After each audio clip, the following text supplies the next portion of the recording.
All right, so I want to take a look at the stock market. There is the possibility of an 87 style type crash here. Um, I got, I warned subscribers on Friday that we needed to quit trying to pick a bottom and just get out. Things weren't working. So let me show you what we've done here. This was the normal timing band for the daily cycle low, and we got a swing, and then we had a convincing move up, and then a couple more days looked like we were going to try and recover that 200-day moving average. So traders that bought on this swing right here, things were looking good for a couple days, but then Fed President Daly came out and warned that the Fed was going to cut multiple 75 point or raise multiple 75 point times during 2022, and that spooked the market, and we sold off. So that was the first big warning flag right there that something might be wrong. But at that point, you could still give it the benefit of the doubt. It was, still in the timing band for a normal daily cycle low.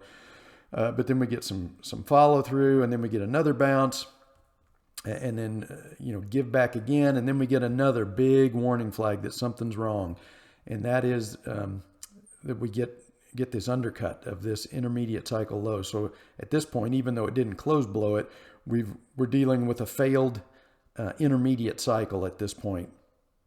So another big warning flag, and that right there told us that we needed to, when we did catch a bounce, we needed to expect that it was not going to be sustained, and then it would left translate, roll over, and make lower lows. So at that point, our complete mentality changes, and now all we want to do is try and catch a small move of a counter trend rally.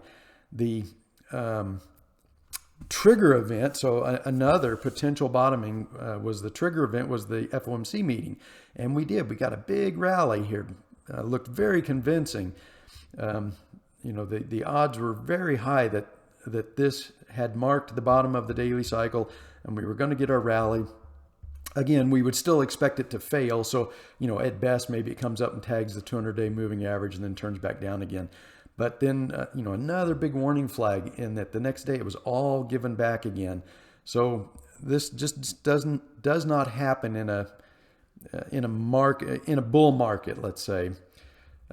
So on Friday, I warned traders, that technically you'd want to get out on any close below this pivot, because this could unleash a selling panic if the market drops below this intermediate cycle low. You can see it, that support held there, it held here, and it actually held on Friday, but I kind of warned people, it's probably not worth risking maybe a gap down open on Monday, and then some kind of a panic sell-off, like an 87 type panic sell-off. It's not worth it.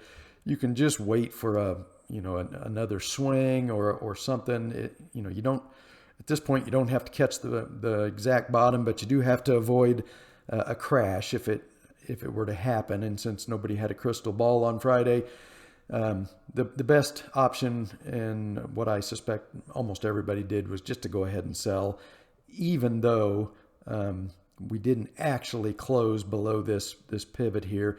It was close enough that you probably don't want to mess around with it. Now, if we had been able to rally and close positive, then that might have been a different scenario, and one where you might want to hold. But since we did close negative and within spitting distance of this support here, it just wasn't worth holding anymore. So, bite the bullet, take the loss. At this point, it's not that big of a loss, but you don't want to risk getting caught in an 87 crash and turning, a small loss into a giant loss. So it's turning out this morning that looks like that was the correct call. And at this point, we just want to stay on the sidelines. We don't want to risk getting caught in a major crash like that. And I suspect, it's looking like that is unfolding here. And probably everything is going to get taken down if that's the case. And it'll probably cause the dollar to break out above that triple top resistance if stocks are about to start a major crash. Now, most of the time when people call for an 87 crash, it's just nonsense. It's such a rare event that it's very unlikely to happen. But the odds are higher right now. I wouldn't say they're above 50%, but there's enough risk here that we could get a serious crash that you got to be on the sidelines. So here's the other problem. And let me lengthen this chart so you can see this a little better. All right. This is the 200-week moving average. You can see, for the entirety of this bull market, price never got terribly stretched above it. A little bit here, and that triggered a regression event back to the 200-week moving average. A little bit more here, and the rubber band effect took hold. We get a regression event, and it even kind of swings to the downside a bit.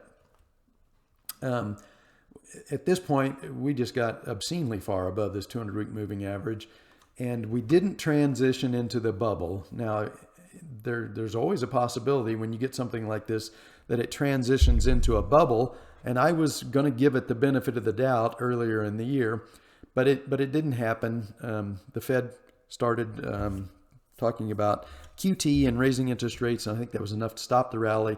And then we got that spike in oil, and that was probably is going to be enough to damage the economy and cause a recession.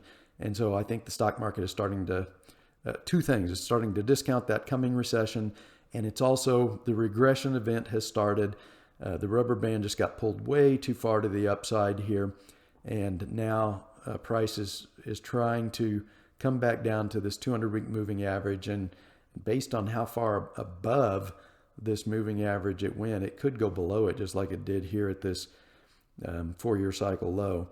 And considering that this is still in the middle of the 4-year cycle, then we're probably, if we do get a crash event and we get a big move down, maybe below that 200-week moving average, then we're probably not going to be able to rocket launch and slingshot back out of that like we did here. I think the Fed would panic. They're going to start cutting rates again, doing a lot more QE.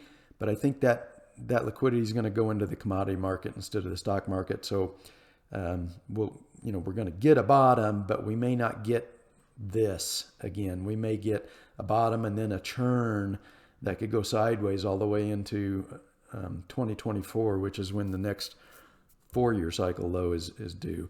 And we're going to have to deal with probably a recession. And if the Fed prints a bunch of money and that liquidity leaks into the commodity sector, spiking oil and commodities even higher, it's going to intensify the recession. So they'll make the same mistake they did back in 2008. They'll print a bunch of money trying to stop the collapse of the housing market and the stock market, and all it does is go into the commodity market and intensify the recession. So a lot of risk right here.